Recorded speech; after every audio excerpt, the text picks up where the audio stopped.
When a billionaire offered his loyal driver a generous tip, he never expected the man to quietly refuse. But when the driver finally revealed the reason, the billionaire's world would never be the same, and neither will yours after hearing this story. The city skyline glittered like 1,000 diamonds as the black luxury sedan glided through the quiet streets.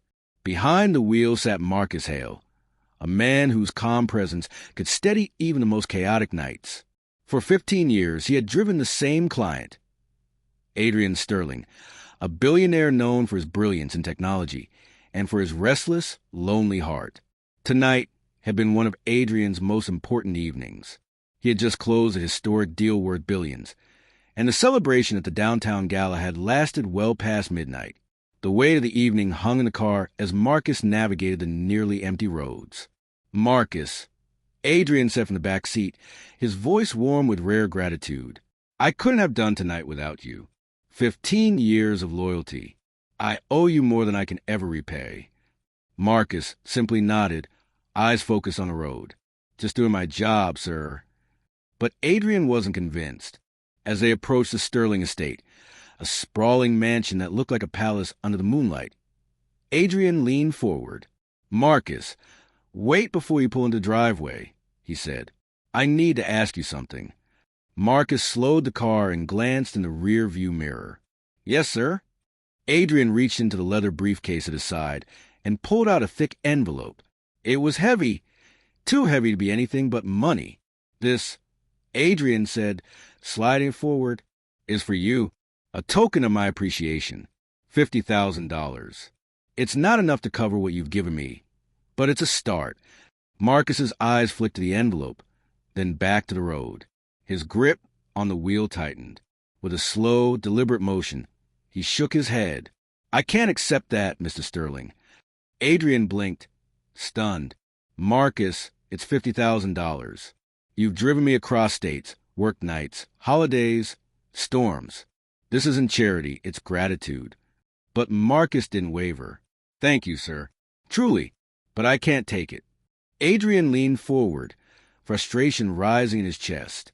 Is it not enough? Tell me what you need, name a number. Marcus shook his head again. It's not about the amount. Adrian fell back against the seat, baffled. For a man who could buy anything with a signature, rejection was a foreign concept. But something in Marcus's steady voice told him this wasn't stubborn pride. This was something deeper. The car rolled into the driveway in heavy silence. Marcus parked beneath the grand archway of the mansion and turned off the engine. Rain began to fall, pattering gently against the windshield. Adrian stared at the envelope in his hand, his mind a storm of questions.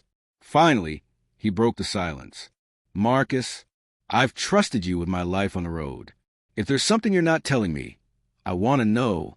Marcus exhaled slowly. His eyes remained on the steering wheel, as though he was weighing every word. Sir, he said softly, if I tell you, you might see me differently. Adrian leaned forward, his voice gentle now.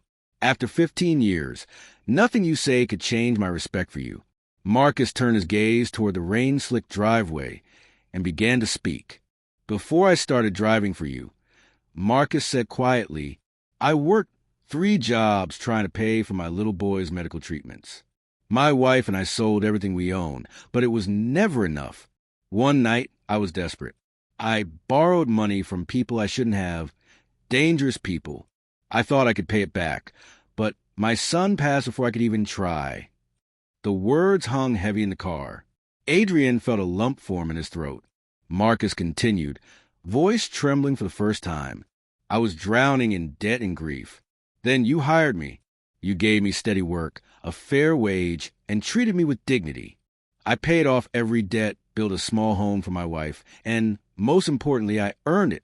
Every penny was honest. I can never go back to taking money I didn't earn, even from you. Adrian's vision blurred as he listened. This man, quiet, dependable Marcus, had carried a lifetime of pain behind his calm eyes. And through it all, he had chosen dignity over desperation. Adrian swallowed hard. Marcus, he whispered, I had no idea. Marcus finally looked at him, eyes steady. That envelope isn't payment for a job, sir. It feels like a rescue, and I don't need rescuing anymore. You gave me something far more valuable than money, the chance to stand on my own." A single tear escaped down Adrian's cheek. For years, he had measured gratitude in dollars, but Marcus had just shown him a truth far greater: respect, integrity, freedom. Adrian sat in silence for a long time, the rain a soft rhythm around them.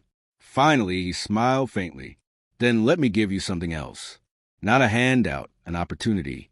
Marcus tilted his head, cautious. Adrian continued, "I've been looking for someone I can trust to manage a new company branch. Someone with character, discipline, and heart. Someone like you." Marcus blinked, stunned. "Sir, I'm just a driver." Adrian shook his head. "You're far more than that. You've proven that character matters more than titles. Let me invest in you, not as charity, but as a partner." For the first time that night, Marcus's composure faltered. His voice cracked as he whispered, I don't know what to say." Adrian reached across the console and placed a hand on his shoulder. "Say yes." Weeks later, Marcus stood in a crisp suit inside the gleaming offices of Sterling Logistics, the new division Adrian had entrusted to him. His wife smiled proudly as her children, two adopted after years of healing, ran through the bright hallways. Marcus still drove occasionally, not because he had to, but because he loved the quiet of the open road. Every time he gripped a steering wheel, he remembered the night he chose integrity over wealth, and how that single choice opened doors he never dreamed possible. Adrian, too, was changed. For the first time, he understood that wealth wasn't measured by what you give, but by how deeply you respect the people who stand beside you. That night, a billionaire tried to give his driver a fortune, but the driver gave the billionaire something far more valuable in return: a lesson in dignity, humility, and the priceless worth of a man's earned pride. Sometimes, the richest person in the room isn't the one with the biggest bank account.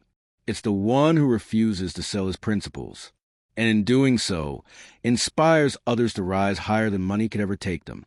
If this story touched your heart, don't forget to like, share, and subscribe for more true-to-life tales of quiet courage and human dignity.